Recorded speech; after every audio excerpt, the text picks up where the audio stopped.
Cek cek. Assalamualaikum warahmatullahi wabarakatuh. Oke guys, hari ini kita membuat video lagi, yaitu adalah membuat video 1 tahun setelah kita menikah. Jadi tadi kita sudah bertanya kepada Artificial Intelligence untuk menyiapkan 5 pertanyaan untuk kita, dan ya sudah terkumpul. Mari langsung saja kita ke pertanyaan pertama, yaitu adalah apa kebahagiaan terbesar kita selama 1 tahun? Kamu dulu apa aku dulu? Kamu dulu. Oke, aku dulu. Anak. Sudah selesai. Kamu? Sama. Sudah. Karena Jawaban pertama sudah itu. Karenanya kenapa? karena di awal pernikahan udah dikasih amanah anak. Ya, itu sih juga jadi kayak apa ya? Mungkin di luar sana ada yang sulit, yang emang Allah kasihnya belakangan. Jadi ya itu suatu hal yang besar sekali untuk disyukuri gitu. Karena gak semua orang bisa kayak kita ya. Jadi buat kalian juga yang nanti mungkin menikah terus khawatir, ya gak usah khawatir lah. Kita udah punya waktunya masing-masing untuk memiliki keturunan. Dan dia sudah mulai ngeok-ngeok tuh. Aduh. Tuh kan. Oke guys, ada gangguan sedikit, jadi dia haus, dia harus mimi. Oke, kita lanjut ke pertanyaan kedua yang dibuat oleh AI. Kamu yang baca.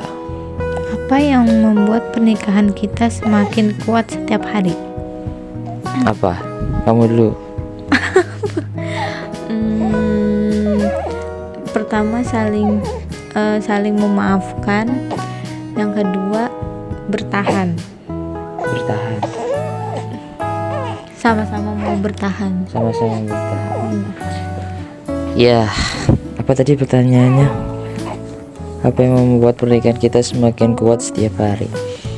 Ya, pertama yaitu tadi saling memahami, memaafkan.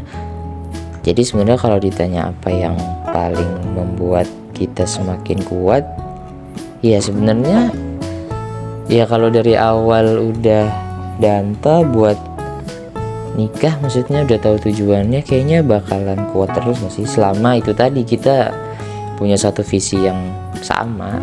Kalau kita visinya beda ya gimana?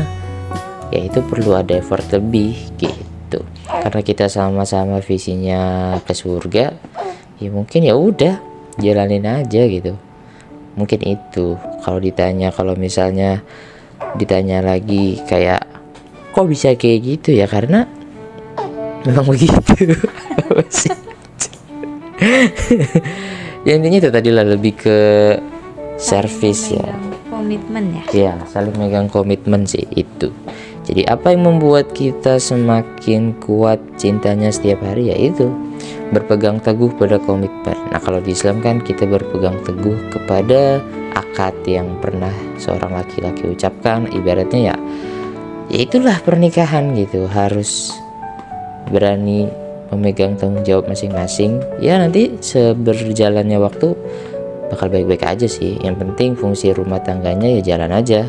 Ada suami harus ngerjain kewajiban suami, ada istri ya ngerjain kewajiban istri gitu guys. Oke, pertanyaan selanjutnya adalah bagaimana kita menghadapi tantangan pernikahan.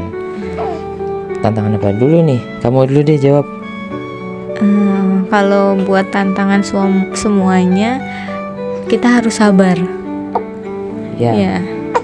Pasti sabar. Iklannya banyak. Oke, lanjut.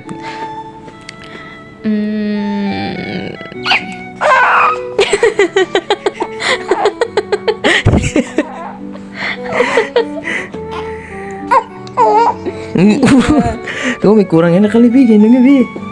Yang pertama sabar tadi. Ya. Yang kedua lapang dada. Sama aja gak sih? Sama aja apa enggak? Sama nggak? Enggak deh, kayaknya beda. Iya, deh. beda. Kalau kata setanan kayaknya beda deh. Iya. Terus Terus kalau kamu?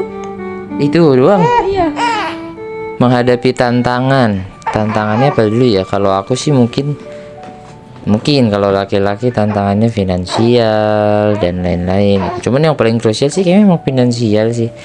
Jadi pertanyaannya kalau misalnya cara menghadapi tantangan ya, satu sabar, lapang dada, itu juga pasti. Yang jelas percaya sih rezeki udah diatur, semuanya udah ditakdirin gitu. Jadi ya menghadapi tantangan jawabannya tadi 3: sabar, lapang dada, dan yakin Mungkin kalau semuanya udah mungkin dijamin. Iya, mungkin kalau misalkan kita udah bertahun-tahun itu mungkin bakal banyak lagi tantangan yang kita hadapin. Kan kita baru setahun, masih kayak ya elah newbie gak sih? Iya.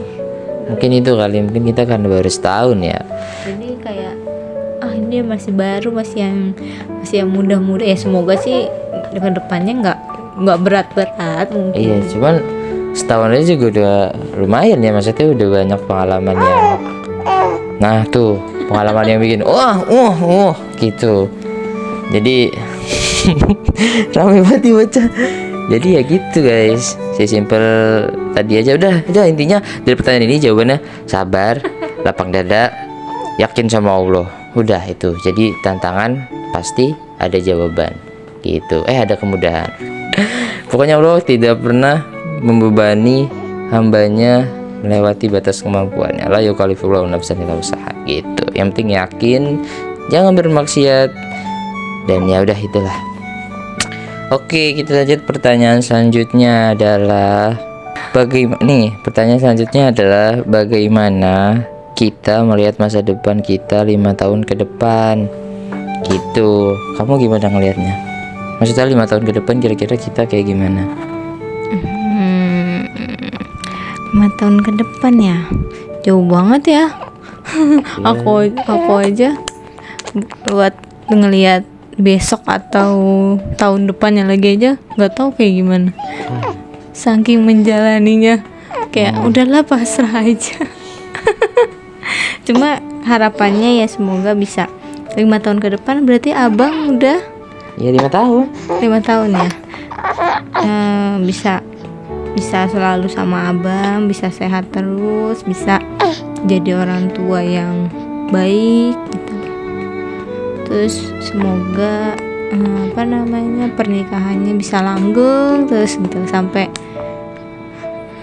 meninggal, sampai ke surganya gitu. Udah. Bayangan aku 5 tahun ke depan, Civic, Alphard, rumah. Amin. Nggak ada yang tahu kan guys. Apa ya? Mungkin kalau nggak ada gebrakan yang bisa ngerubah takdir kayak sekarang, ya mungkin bakal gini-gini aja. Mungkin walaupun ada tetap perkembangan ya, maksudnya nggak yang langsung jebret gitu. Ya pastinya mungkin 5 tahun ke depan ya adalah perubahan gitu, walaupun nggak banyak. Cuman ya namanya kita manusia nggak tahu masa depan, ya kita serahkan saja kepada Tuhan yang mengetahui segalanya, Allah Subhanahu wa taala. Gitu aja sih. Intinya tetap ikhtiar yang benar-benar, yang nggak benar ya dibenerin lah.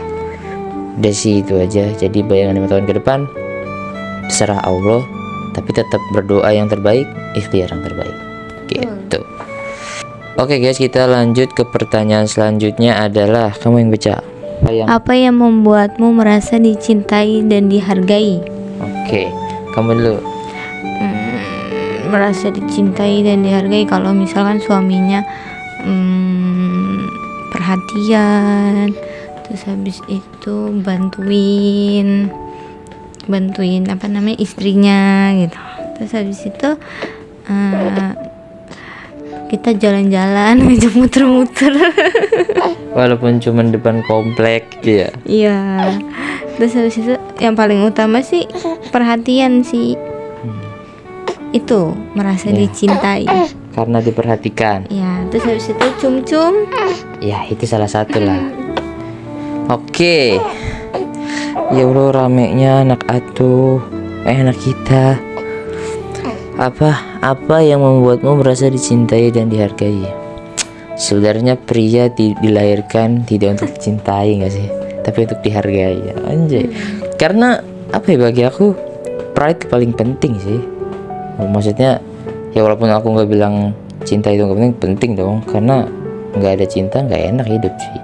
Cuman masalahnya kalau laki konteksnya ya pride sih dihargai. Maksudnya kalau kita merasa dihargai artinya kadang kita juga masuk ke bagian kita di ranah dicintai juga.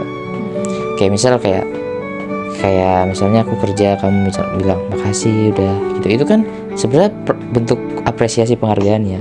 Cuma secara nggak langsung itu sebagai laki-laki aku ya itu dicintai itu yang kayak gitu gitu. Kayak Selain dihargain ya. iya, selain dilayani. Makanya kan kalau sebenarnya gampang kalau mau ngancurin laki-laki ya kata-katanya tiap hari hancur gitu sih. Anjay, gaya banget kalimat gue. Tapi bener, buat kalian yang laki-laki gimana, setuju nggak? Kalau ada pendapat lain komen aja di kolom komen. Oke, pertanyaan selanjutnya, apa yang kita impikan untuk anak kita? Yang paling utama dia jadi anak yang soleh, terus berbakti sama orang tua, sama orang-orang sekitarnya, menjadi anak yang bermanfaat. Terus apalagi ya, kalau jadi orang sukses itu kan kalau kata kamu apa, bonus ya. Yang paling penting dia bermanfaat buat orang di sekitarnya. Nah itu ya. Kalau aku juga gitu kan, aku udah bilang abang terserah mau jadi apa aja. Misalnya kalau mau jadi arsitek, jadilah arsitek yang soleh. Mau jadi videografer yang soleh. Apapun itu, everything. Aku nggak mau ngekang kayak kamu harus jadi penghafal Quran, kamu harus enggak. Yang perlu kita tanemin tuh maksudnya ya kamu harus dekat Quran, kamu sholat. Intinya ya kamu tahu tujuan kamu diciptakan apa. Sisanya ya nanti mengikuti. Entah dia mau jadi apa aja kejar. Aku jadi inget jadi tuh kita kalau ke anak ibaratnya anak panah. Ya anak panah yang dilempar anak panah kan. Nah iya, kita tuh busur panah. Nah jadi tugas kita hanya memastikan anak panah kita itu sampai pada tujuan yang dia pengen gitu. Bukan yang kita yang ngarahin dia. Kita cuma mastiin kalau dia tetap terjaga dengan baik, tetap lancip, kuncing, biar bisa menembus. Terus kita tarik dengan sekuat tenaga biar dia melesat jauh. Sebenarnya itu. Jadi tugas kita adalah membantu dia mencapai tujuannya agar tidak kanan kiri gitu. Gitu sih. Jadi abang mau jadi apa aja terserah, yang penting jangan tinggalin sholat, jangan tinggalin Quran. Itu sih. Lalu ingat yang nyiptain yang siapa. Iya, pokoknya jangan lepas dari eksistensi tujuan dia diciptakan. Gitu. Dan kayaknya pertanyaannya udah itu aja. Tadi karena minta pertanyaannya cuma segitu sama AI-nya. Dan ya, sebagai kenang-kenangan mudah-mudahan video ini bermanfaat buat gua, terutama buat keluarga, buat dia nanti juga. Dan kalau kalian merasa bermanfaat, thanks sudah nonton video kali ini, dan see you in the next content of this channel, dan bye. Assalamualaikum. Oh rame amat sih lo kalau lagi